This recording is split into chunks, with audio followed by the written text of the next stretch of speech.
Greetings, mortals. I am Natas, one of the rulers of the underworld, or specifically the ruler of manga hell. And today we'll be reacting to the newest chapter of Black Clover, the chapter 332, titled The Fire Declaration. Finally, the 3-month hiatus from Black Clover has finally finished, and now we can come back to this story. It's kind of weird. I took 3 months for Tabata to put himself together for this final saga, while the other only got a month. But well, it's finally over. That's the only thing that's important.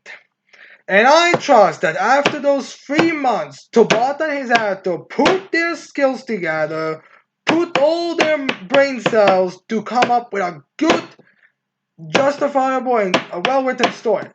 After all, I feel like it does make sense that there will be problems if you switch actors between the story. I mean, no, it's understandable that you have to at least sit down and really plan things out. So now, and also he was even stated. So no, there is no argument there's no reason not to have flaws that anyone with a brain cell could see, or the very anyone who's not a Black Clover stand. Well, let's be fair here. Every single fan base is stand to see a problem. Now, let's get into this chapter because we've waited long enough to get the newest chapter of Black Clover. Now, we start this off with a color spread, of course, makes sense. You don't want to bring back after 3 months just with a color spread. As we see Asta and Yuno in their, I guess, after war outfits being ready as they're both getting ready as they're pulling their cloaks of their squads. We see Yuno with his golden dawn cape, as we see Asta with his black bull cloak. Another thing to mention is that Yuno seems to underneath golden dawn alpha is not actually has a green, it's not blue. And Asta has like a more a similar outfit that he had, shirt that he had at the beginning of the story, with also something to cover his demon hand. Kind of feel would prefer that if he that he kind of kept the whole appearance that he had in the previous time skip, because I feel that had the best design. But if you wanna just do like a between, it's fine. So yeah, now we start this chapter off with the seventh layer of the underworld. Oh, good. We're starting with something good. Showing us what the demons are doing. Definitely a good chance to find it a bit more development. Hell, maybe we're gonna see Lucius informing the Devil's Sword how it happened. Now, let's get into see what this is. And we see Lucifero beaten and half missing. Oh, well, I guess it answers the question about. I guess we're gonna get an answer to what happened to Lucifero after the whole conflict. As now we get to see Lucifero on the ground with weird limbs missing all over. Like he seems to be missing his right side. Is missing his good chunk of his, I would say, pelvis area. Then he's also missing a leg. He's missing limbs all over. As Lucifero is saying, inconceivable. Even if I've lost half my body, I am Lucifero, the king of devils. As we see Lucius looming over him. I guess Lucius beat half of Lucifero's body. Because half percentages work and all, I do have to wonder if this means that Lucius is able to beat Lucifero. Would they be able to beat solo 50? Means like straight up solo him. That seems to be what's implied here. That Lucius beat Lucifero in a 1-1 fight, even if it was 50%. Well, I guess there's spends on missing limbs and all. As they have Lucifer saying, my magic power was the greatest in the underworld. Yeah, well, good that attitude, idiot. As they have Lucifer saying, that's true, but in this world, we are the ones with the most brilliant magic. We humans. As then we get what seems to be a lot of people saying that he's actually eaten Lucifer's heart. Which now makes me think that he ate the previous heart as well as he ate this heart. which I guess explains like how he was able to beat Lucifer by because he already had like a bit of half of Lucifer's power with him. Not sure if this means that he had also the magic, but we'll see that front. Anyways, then we cut to the kingdom, back to the human world. Oh yeah, I should probably mention about the whole we humans have the most brilliant magic. I think it was just referring to the strategies and team ups and all that type of stuff that humans have been doing. Because remember, while the thing about devils and elves is that all of them were just like spanning their abilities all over the thing. Like they weren't really using that much strategy. Like the only exception I would say is Magica, but everyone else was just kind of like sending all over the place. So yeah, I guess it's probably what Lucius is meaning here. Also the grimoires, but that's besides the point. Anyways, then we get the next page as we have a year and 3 months after the Spade Kingdom War. Oh, so we have time skip. Wait, what? Time skip? Okay, this is a really weird thing to have because the last chapter didn't really leave off in a way that I would get the time skip vibes. Or the very least, not so early in the chapter, like at the end of chapter 5, but I thought that we're gonna like focus more on people's reactions and people coming back and more like statsless updates. Like, I mean, like characters going to the Heart Kingdom and Lopo Chica thanking them and saying goodbye to them. Is it like a kind of like a poetic book ending to the story, or like us just getting, or them still being the Spade Kingdom and just being told everything, and maybe like an update on what exactly is going on with the Diamond Kingdom's forces, or what they're gonna do with the alliances. There are people who still serve the Dark Triad. After all, I mean, remember, the main target was just the castle itself, but the Spade forces, with Dark Triad's forces, was still all over the Spade Kingdom. I mean, every village seemed to have like one building to them, and not to even mention the Diamond Kingdom that was being taken over, so they had multiple cities, probably multiple places there, so it's kind of weird how we're just kind of skipping all over that. Well, I mean, I guess it's not the worst thing could have been done, but still kind of a weird thing to go on right now. So, anyways, then we have the Shadow of a Clover Kingdom, as we have someone saying, "He will hereby conduct an extraordinary special this God distinguished service ceremony, Asta of the Black Bulls." As we have Asta there walking with Libre on his shoulder. As then we see him, as he's walking in there, we see like a bunch of people who are familiar with Asta, like Sister Lily, the kids from the church, as well as her father. Then we see on the other side Noel, Mimosa, Finral, Sakura, Vanessa. Kind of weird that Finral and Vanessa are there. Maybe they also got promoted. Since I honestly, Sakura is more like a pet, so she'll probably. I guess it was the Sakura's not in us to say right now, honestly. But still, I guess it's fine. They're all there. And then we have some saying, "I grant you the title of Senior Magic Knight First Class." As we have also all this smiling and being happy. As then we get like a shot of the captains in their outfits they were wearing before they went to attack the Spade Kingdom.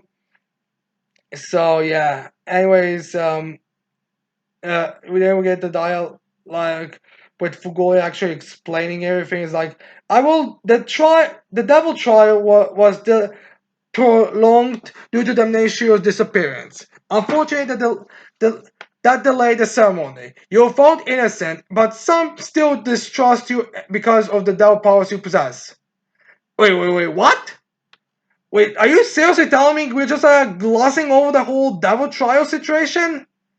I mean, okay, I get it. Damnatio wait. Damnatio disappeared? That's the only thing we. That's the only no. Wait, what? So okay, wait. Let me get it straight. Damnatio, someone who's been built up like the third most important person in the Clover Kingdom, like right below Julius and the King themselves, essentially, considering the amount of power he holds. He just disappears, and apparently, the only thing that people real reaction by anyone was like, "We will have to delay the trial." You isn't the third most important person disappear kind of a major situation. Like, it's not even framed like, oh, he was found dead. Like, just disappeared. How are these people fucking? Alright, are we sure these people in the Clover Kingdom are intelligent and just not battle smart? Because this is the level of idiocy to have people's reaction be damnation disappeared. Alright, guess we're gonna have to prolong one trial. It's idiotic. Also, are you seriously telling me that's all we are dealing with? The whole, the whole trial between us and his doubt powers? Like, alright, we have to delay a bit. Okay, the legend is finished. Now even time to give him the promotion. I mean, seriously? Like, how much logic does this make? It doesn't, because, like, alright, I know, Asta killed that devil, and I'm sure that everyone announced how much he did and praised him when they arrived, but, alright, not to be the douchebag in the room, but villains or evil people will work with people they wanna do evil stuff with if they get, success. Hell, that's what Lucius literally was doing for years. And so why are they all now saying, not trying to? So why are they trying to like still blame it on him or like try to like say, oh, he did it because they went against his evil plans? Like, how much logical sense does it make for us to just be found innocent? Like, what evidence did they brought that it like prove that Asta had absolutely nothing to do with any devil? Like, was that saving that giant? I mean, I get it. He is innocent, and yes, that saving that giant devil god was definitely demon god was definitely a good thing. But how does that like get Asta away? You can still find a way to blame it on him, or at the very least blame it, say that it doesn't prove innocent, just that he wasn't on the side of the Spade Kingdom. I don't get this. Especially to because this was something that was like, talked about for a chapter. Like, there's kind of like was it like the main focus of chapter 220, volume 23 about this whole trial? Like, this is kind of the thing that kind of started the whole conflict. It just kind of glossed over. I mean, why?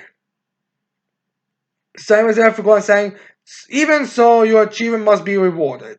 Being acknowledged by the captains makes me happier than as actually we get the also saying no makes him happier than anything else could. So yeah, we have all that. Now we also seems like Army and William actually did do a little bit of design change where they actually got like different cloaks now. But yeah, that's pretty much it. So also Florence then says that dream of yours. So yeah, actually I think I read in a wrong almost in wrong order. Is actually Florence says you've almost reached that dream of yours. So yeah, and anyways, then we have uh, also saying yes, sir. As if Golian saying, Yuno has become a Grand Magic Knight, so you really have been granted you really should have been granted an equal title. So I guess a bit of an update on what Yuno is. So he is like Grand Magic Knight Captain. So that does make me wonder if Yuno is actually the captain of the Purple Orcas, but because the Kaiser is actually not here. And from what I know, Tabata didn't come out and say anything about Kaiser, forgetting Kaiser to draw Kaiser, although to be fair, maybe that's still not announced yet. But yeah, it's kind of weird on that front. Although I can also feel Kaiser is just like, alright, I'm literally only here because I was put in because I was too old. And now you have this guy who has the rank of a captain, let's just put him as a captain. So yeah, I do feel like that might be what's happening here, that was put in charge. Although I think in this, no, actually, looking at that, going back to the top with the cloak, he still has the golden captain cloak. So I'm not sure if that's the case. It's kind of weird now that he's not there though with Kaiser. But maybe Kaiser's working something like you can't have all the captains be there.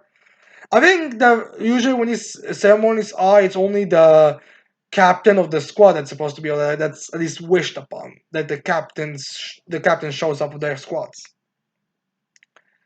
So anyways, I have also just private. Having you outrank me is frustrating, but we are not at our goal yet. So that's okay. So yeah, there also seems to be some outrage over the fact that Asta isn't promoted. But remember, Asta was on trial.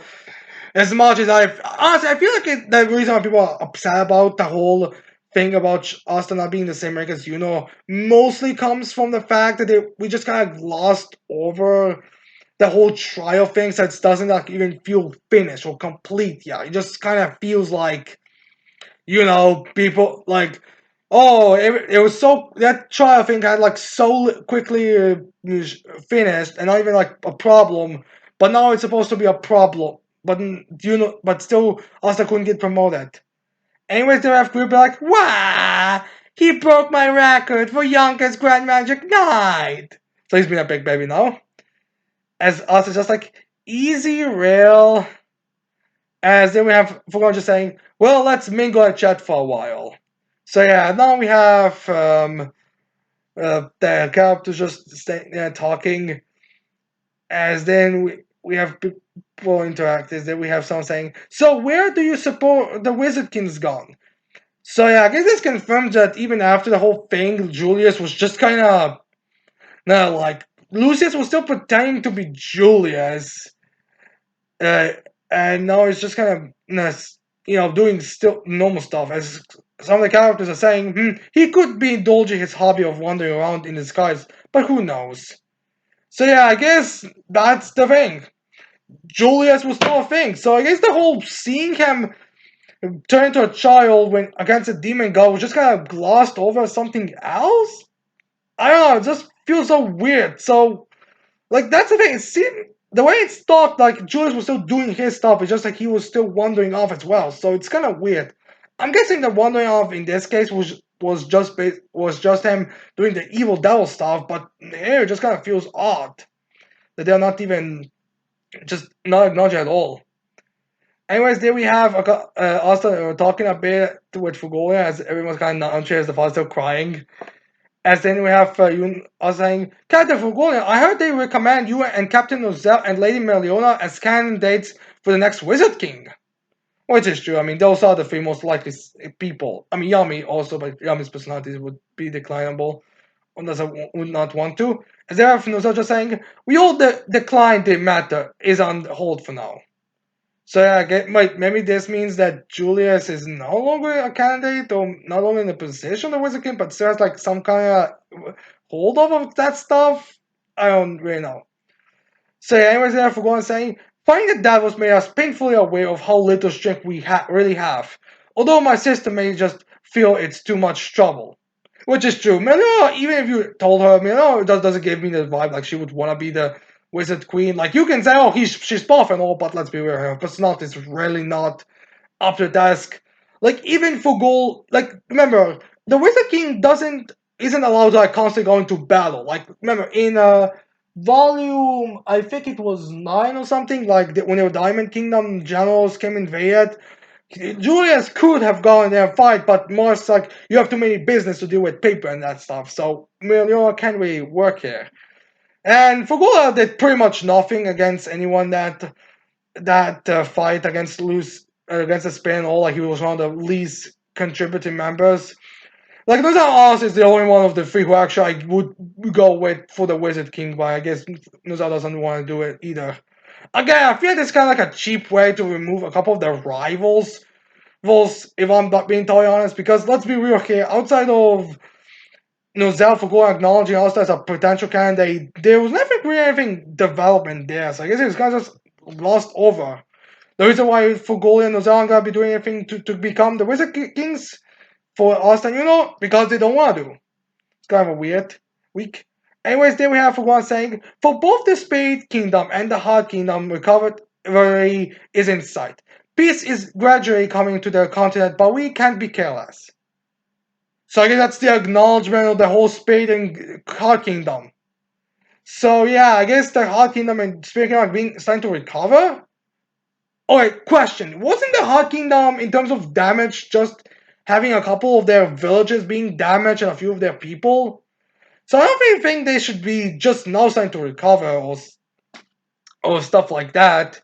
Like I feel like they should be like maybe not the first kingdom since the Clover Kingdom had barely anything, but I feel like the Hard Kingdom shouldn't really have that much damage.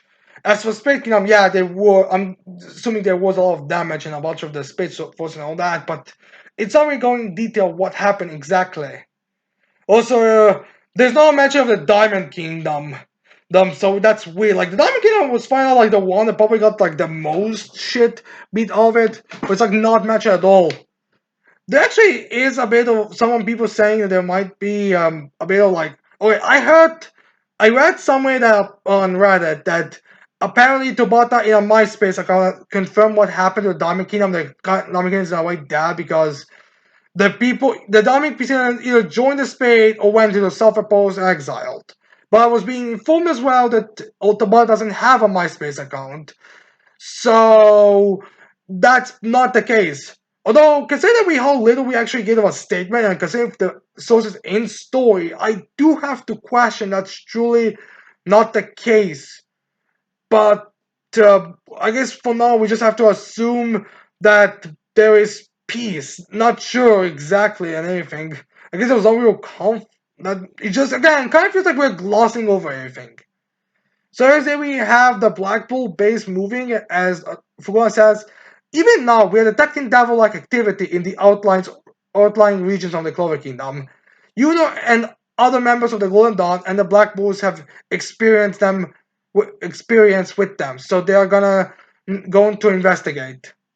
Not sure why Golden Dawn members are going there because only know Mimosa and Hagrid got anything to do with that, but I guess they're there and we see the Blackpool base moving. And I'm assuming that's what Lucius was doing and evolving themselves. Unless they are implying that like mid-ranking devils and low-ranking devils have been like destroying stuff and stuff. But again, I have no idea how things are going that direction. Anyways, there we have Yami and Finro approaching Real, Jack, and Charlotte as Yami's like, "Hey, people, thanks for showing up for my boy." As Jack's like, "Huh? I'll slash him up someday too." As then Charlotte's on to shake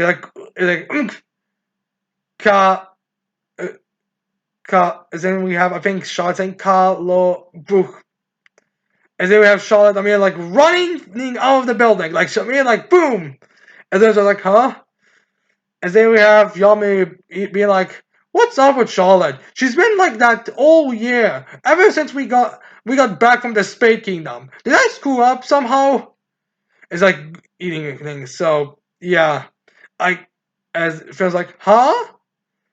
Is there a feeling saying, "What are you talking about? After she told you she loved you when you were on Dev's door, you mean nothing changed with you two?" As they have Fino even saying a bit like, "I've been waiting to ask about that. I was just too scared." So I guess people are acknowledging the Charlotte's love confession to Yami a year and 3 months later. So I guess this means that's all. Uh, I guess this means it doesn't. There was no development at all. Well, I mean, it really is weird how these women can go up against devils, but they cannot fucking move out their shy tsundere state.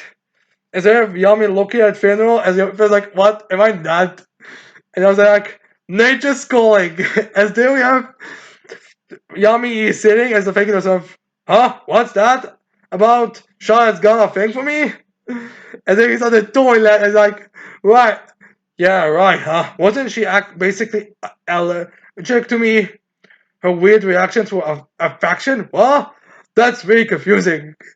So what the heck was that? She's running because she's embarrassed? Why? Huh? Why? Is she gonna stay like that? Like that? And actually, as apparently Yami was thinking about all that stuff when he was on the toilet. As Finn was sitting outside the bathroom, was like, "Mr. Yami, how long is that dump going to take? Everyone's leaving." So yeah, that's I guess what. Okay, this is actually really hilarious. The fact that Yami was on the toilet and thinking about all that stuff when everyone for the entire party. Which now makes me think that Yami, every time he stands on the toilet, he's actually thinking about something random as well. Like every time he wants to change his outfit or like changing his design, he's like, so yeah, his toilet be like, what new outfit should I wear? But then he just doesn't even develop anything or increase anything. Anyways, then we have Yami, Asta going back to the parties. We have Asta looking at people from Hush. And then Yami's asking me, "This is it. Today I'm going to no." As we see Sakurai being her favorite position, being on as on Asta's hat, and she's thinking to herself. As then we get a bit of a thing from Mimosa and Noel, as we have Noel being thinking to herself, ever since I realized how I feel about Asta, I've been so self-conscious I can't really talk to him. As then we have a bit of a flashback as we see Noel be like, good morning, the top star. As Asta's like morning, as having confused already, she's like avoiding being basically the same as Charlotte. As then we have Mimosa on the outside be like, ever since that time, my wishes to support and protect Asta have just kept growing stronger. As is similar. As then we get both the girls be like all flustered, be like, but what should I do? And we'll be confused and flustered. So yeah, I guess again, it's kind of weird. These girls can go against devils, but they cannot fucking do more than like blush and be like, oh, what to do about romantic stuff. Oh my god, how I hate when they're trying to imply that the fucking end of the world is less important, less dangerous, and less worrying than fucking romantic stuff. In a way, I can't tell if Tabata wants these characters to be smart, capable, and showing their seriousness, or if they are supposed to be like idiots. Anyways, then we see Sakura turning to her human form, and she goes to both Sakura and both Noelle and Mimosa. They are both, I guess, think about that stuff themselves, and she whispers in their ears, which is kind of giving me the idea of like, which is kind of making me think that Sakura is like the news bird when it comes to information. And then Mimosa and Noelle both like blushing and both kind of like, what? Us going to thanks confess his love? As then we have both of them like freaking out or panicking as they both, I guess, saying at the same time, confess? Why? To who? Could it be me? I mean, what? As Sakura said, like, this is entertaining. And she has like a stoic expression, like she wasn't expecting this kind of reaction. Then we cut to a different area as we see Sakura, Nero, and Noel sneaking into Asta's talk with Sister Lily. As Asta's like, Sister! As then we Sister, please marry me! As then we have Noel and Mimosa being all shot, and Sakura's like completely deadpanned.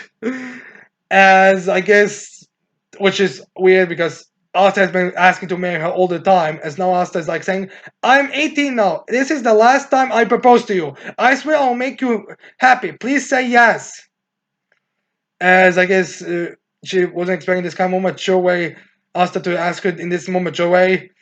As then we have Mimosa and Noel be like, huh? Wait, what? Just say. As then we have Noel Lily saying, thank you, Asta. Then we have a bit of a flashback with Asta and Lily as she's like, you really are dashing now, aren't you? So we got a shot of them being together, then her healing Asta, then her beating the shit out of Asta, and Lily's like, but I'm sorry. Sorry. You are like you're like family to me, my dashing cute little brother. I really can't marry you. So I guess now Noel and Mimosa are coming down. As then Noel says like, yeah, I know that. I just couldn't give up. I do know that people can't always change the way they are feeling through. Which I guess is supposed to be something that Asta learned for the last arc, although, to be fair, it's not like Asta was trying that much. I mean, here's the issue. Here's the little problem that I have with this thing being the thing that Asta learned here. Like, no one in the actual forces was like trying to get characters to join their side. Like, once you really sit down and think about it, there's no alright, during the space alpha arc, Asta actively like told like doing his battle with Fawn is the best example I can think of. Scream like, alright, tell me your problems. You constantly scream about revenge and all that, so I would like to know. But against the Spade forces, everyone was like not even like trying. Hell, the closest thing they got was when Vonica started seeing, thinking that this is friendship and rivalry and all that. But the reaction there was just, you're that, I'm going to kill you. There's no friendship. I'm not being friend with someone like you. So it's not like this is even something you can say they learned. Like, they weren't even trying. That's the problem here. One, they actively want to try. Here it was like, oh, they're evil? Alright. Nothing else. Nothing we can do. There's no other solution to this. So yeah, it's kind of a weird thing. This is like they're gonna learn. Like, there hasn't even been like a big conflict. So, anyways, then we have us saying, so please watch over the unchanging vow of mine. I will become the Wizard King. So I guess so again, Libby shock how calm he was reacting to this. Is there gonna be a flashback about in story? As then we have Sisterback Asta. You truly are amazing. Saying as Zena saying, I'm sorry I was never able to tell you this. But at this point I can. As then we have Cicely saying, I'm now you will be able to do it. As then we have Noel and Mimosa going blushing and panicking like, ah! As I guess they're really worried about their chances. So anyways, there we have someone approaching with a fur coat. And we have them slowly walking there. And then we have this Lucius starting to speak. It's like, congratulations, you've arrived. As he's clapping to us, as Austin takes looks around as we see Lucius being there in his paint outfit. And it's like, this is your final destination. As he's there, and I'm walking there, and his outfit, or he wears the standard cloak that Dante, Xenon, and no, and I think Monica also wore, but her cloak had like less white fur on. As he's wearing it, and he's wearing like a kind of a similar, like a that weird dress type of thing that he wore as the king, as the Wizard King as well. So I guess that's more his fashion sense. It's walking there, and so he also has like a bit of like a bit of a chain or some weird thing keeping under as a cross, as well as a little bit of a necklace that like that Xenon had. Also, some mention about the mark that he had looking a bit different. I'm not sure there's like significance to that. Although this does make me wonder on few things about the time about the whole. Well, this also makes me think that the whole statement about uh, us Xena being strong is even more in questioned because if you remember when we had that flashback, us Dante and Vonica also had their marks, but they were like lesser. Like I think Dante's mark was smaller, and Vonica only had like a bit of it, not like a full circle. And here, there's a similar kind of change. So I do again have to wonder if has something, if this is like even more debunking that whole statement. But it's unclear what exactly that is. And it has something to do with gravity magic. I don't know. We'll see. So yeah, it seems like we're ending this chapter, this thing, with a battle, or the next battle with the Lucius and getting his thing known. So yeah, as for the next chapter, it's either going to lead into a battle, or is it going to reveal the final battle or something, or the impetus for the final like battle for what Lucius's plan is gonna be with the attack, or removing Asta from the equation. Although I don't think that's the case because that point why didn't John elect eliminate Asta when he was giving the heart to Lucius. But yeah, I can't say for certain what's going on now with that stuff. Now what's going to happen? No, yeah. So I'm guessing that we're gonna get a bit of an explanation to this with probably some action, but I'm not exactly sure on what's gonna be the action. But yeah, that's pretty much it. Oh no, this chapter. Look, I don't want to be too negative on this chapter. It's not a bad chapter. It's a pretty solid chapter. Oh no, it just feels very well. It feels very misplaced. Plus the fact that we are already seemingly heading into the next like battle area. You know, battle is just kind of feels too much. Like I mean, too much. Like I would be fine if the next couple pages was just like kept just talking and updates and all that. But yeah, it's just kind of feels very rushed at this point. Not a bad chapter over and all, but just kind of like in the placement and everything behind that just feels very odd. Like it very like nothing's going. And just generally a lot of plot points just feel like they're just being completely like fallen off, just wash over, like not even like pretty much just dropped. But yeah, nothing else. I'm hoping the next chapter is gonna be a bit more interesting. And how maybe the reason why everything feels so like weirdly dropped right now is because of Lucius's time manipulation shit. But I can't say much on that front. We'll I guess see in the future. But that's pretty much it for my reaction on this chapter. Now, anyways, I hope you liked my reaction on this chapter. I hope you leave a like, subscribe to this channel for more videos in the future. And that's it. I cannot wait to see all you mortals next time. Goodbye.